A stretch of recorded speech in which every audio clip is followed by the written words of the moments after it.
ফরজ গোসল না করে যদি সংসারের কোনো কাজ করা হয় সেই ঘরে দুটো বিপদ আসবেই আসবে। এটা আমার কথা নয়, এটা হাদিস থেকে প্রাপ্ত কথা। আল্লাহু আকবার।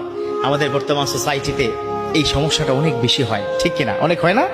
ফরজ গোসল করে না, অথচ জানে না যে ফরজ গোসল না করে যদি কোনো বান্দা মারা যায় তাহলে তার জান্নাত এবং জাহান্নামের মধ্যবর্তী জায়গায় ঝুলে পড়ে। নাউজুবিল্লাহ। আমার এক বোন চোখের পানি ছেড়ে দিয়ে মোবাইলে আমার সাথে কান্না, হুজুর কি আর বলবো, দুঃখের কথা, কষ্টের কথা, ভয়ের কথা, আমার স্বামী ফরজ গোসল ছাড়াই মারা গেছে। আহা, অর্থাৎ স্বামী স্ত্রী সংগমের পরে সে গোসল করে নাই, ওই রাত্রিতেই ওই নাপাক অবস্থায় সুখে মারা গেছে। আমাকে জিজ্ঞাসা করে, হুজুর তিনি কি জান্নাতি নাকি জাহান্নামী? কত কঠিন কথা, স্ত্রী স্বামীর বিষয় কথা বলে।